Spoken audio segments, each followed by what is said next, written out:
Oke, mantap, mantap, mantap. I am Mr. Montaha. I would like to study English in the morning. As usually, that English is very important for me. So I think verb in English is very difficult. So that I must study hard about it, about the verb. Why? Because verb not same in Indonesia, different in Indonesia. Kata kerja bahasa Inggris dengan bahasa Indonesia itu berbeda. Bedanya di mana? Kalau bahasa Indonesia, kata kerja itu tidak mengalami perubahan bentuk. Kapanpun terjadi, sama ditulis pun sama diucapkan. Tetapi dalam bahasa Inggris, kata kerja itu luar biasa susah, rumit. Kalau tidak dipelajari, tidak akan bisa. Sebab itu perlu dipelajari. Saya perlu mempelajarinya, karena kalau tidak jelas, saya tidak akan bisa menguasai. Nah, kali ini kata kerja yang akan kami pelajari adalah kata kerja yang artinya berpegang teguh. Apa berpegang teguh? Berpegang teguh, kalau kita ucapkan dalam bahasa Inggris adalah cling. Ditulis C-L-I-N-G, cling. Ditulis cling, diucapkan cling. Nah, beda kan? Antara tulisan dan pengucapan dalam hal ini ada perbedaan, tidak sama. Cling ditulis, cling diucapkan. Jadi huruf C dibunyikan seperti huruf K, cling. Sedangkan kalau ditulis celing, kalau diucapkan cling. Ini namanya tidak sama. Ini namanya susah. Ini namanya berbeda antara tulisan dan pengucapan. Nah, sebab itu perlu dibiasakan, perlu dianalisa, perlu dipelajari. Kalau tidak, bagaimana bisa? Namanya saja berbeda. Jangan-jangan bisa mengucapkannya, nggak bisa nulisnya. Jangan-jangan bisa menulisnya, nggak bisa mengucapkannya. Inilah maksud saya susah. Nah, sebab itu perlu jam terbang, perlu kebiasaan berlatih untuk belajar seperti yang saya lakukan ini. Misalnya cling ditulis, cling diucapkan. Nah, mantap. Dari sini kita sudah paham antara tulisan dan pengucapan. Bagaimana bentuk duanya? Susah lagi. Bentuk duanya adalah klang, dibaca klang, ditulis celung, C-L-U-N-G, celung. Ditulis celung, dibaca klang, kling, klang. Bentuk tiganya sama. Celung ditulis, klang diucapkan. Bentuk empatnya tinggal nambah ing di akhir kata verb satunya. Sehingga rumusannya untuk dihafalkan adalah kling, klang, klang, klinging. Cling bentuk satu, artinya berpegang teguh atau berpegangan. Cling bentuk satu artinya berpegangan. Klang bentuk dua artinya berpegangan. Klang bentuk tiga artinya berpegangan. Clinging bentuk empat artinya berpegangan. Konsep rumusan untuk hafalannya adalah cling, klang, klang, clinging. Nah, kata kerja seperti ini, kalau orang itu tidak punya komitmen belajar bahasa Inggris, ya nggak pernah akan disentuh, nggak akan pernah diucapkan, nggak akan pernah dilihat, nggak akan pernah ditulis, nggak akan pernah dicoba, nggak akan pernah dipraktekkan, dan lain-lain. Tetapi saya terus saya geluti, saya coba, saya ucapkan, saya tulis, saya praktekkan. Agar apa? Agar punya pengalaman. Pengalaman apa? Pengalaman mengucapkan kling, klang, klang, klinging, yang artinya berpegangan. Sehingga Kalau misal saya ditanya, ucapkan bahasa Inggrisnya berpegangan, atau apa sih bahasa Inggrisnya berpegangan? Saya jawab, kling, klang, klang, klinging.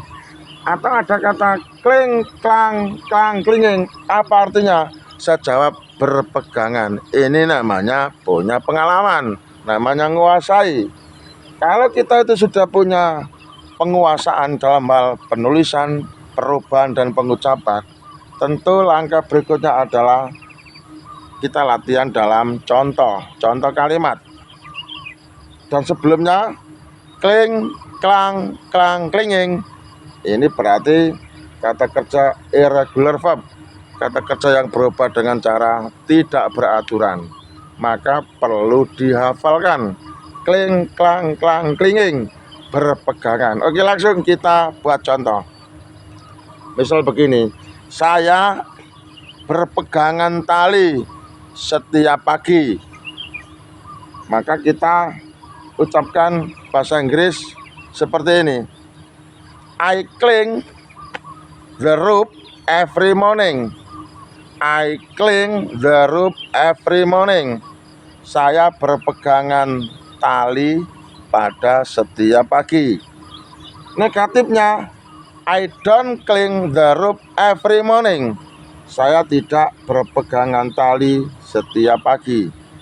Interrogatifnya, do I cling the rope every morning? Apakah saya berpegangan tali setiap pagi? Mantap. Itu contoh verb 1 dalam simple present. Sekarang contoh verb 2 dalam simple past tense. I clung the rope yesterday. Saya berpegangan tali kemarin. I didn't cling the rope yesterday. Saya tidak berpegangan tali kemarin. Interrogatifnya, did I cling the rope yesterday? Apakah saya berpegangan tali kemarin? Mantap. Itu contoh verb 2 dalam simple past tense. Nah, sekarang contoh dalam verb 3 present perfect. I have clung. Tadi kan rumusannya kling, klang, klang ya. I have clung the rope for hours. I have clung the rope for hours. Saya sudah berpegangan tali selama berjam-jam. Negatifnya, I have not clung the rope for hours. Saya tidak berpegangan tali selama berjam-jam.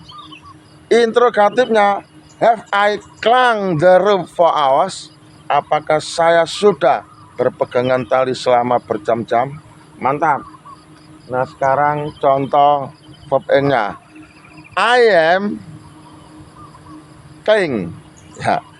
I am cling the rope right now. Saya sekarang sedang berpegangan tali. Negatifnya, I am not cling. I am not cling the rope right now. Saya sekarang tidak sedang berpegangan tali. Interrogatifnya, am I cling the rope right now? Am I cling the rope right now? Apakah sekarang saya sedang berpegangan tali? Mantap. Nah, inilah namanya proses belajar. Berarti saya sudah berproses, saya sudah berpengalaman mencoba, menganalisa, berucap, dan mencoba latihan dalam kalimat. Kling, klang, klang, klinging. Artinya berpegangan, ya kan? I cling the rope every morning. I don't cling the rope every morning. Do I cling the rope every morning? Verb 1, verb 2. I clung the rope yesterday. I didn't cling the rope yesterday. Did I cling the rope yesterday? Mantap. I have clung the rope for hours. I have not clung the rope for hours. Have I clung the rope for hours? Mantap. I am cling the rope right now. I am not clinging. I am not clinging ya, sorry. I am clinging. Cling, cling, cling, clang, clinging berarti. I am clinging the rope right now. I am not clinging the rope right now. Am I clinging the rope right now? Woi, caca. Ila Jawa, ila Jawa. Luar biasa susahnya ya. Tapi namanya belajar kan begini. Nggak boleh menyerah. Harus bersabar, telaten, istiqomah, konsisten. Kalau nggak begini, artinya menyerah. Kalau sudah menyerah, ya berarti ya wassalam, nggak punya pengalaman. Maka semboyan saya adalah jangan menyerah, apalagi putus asa. Itu kan di akhir video selalu saya tutup dengan jangan menyerah, apalagi putus asa. Terus tetap semangat belajar seperti saya, Mr. Muntaha. Wassalam. Doa aku menyertaimu. Semoga Anda jadi orang hebat. Selamat belajar. Bye-bye.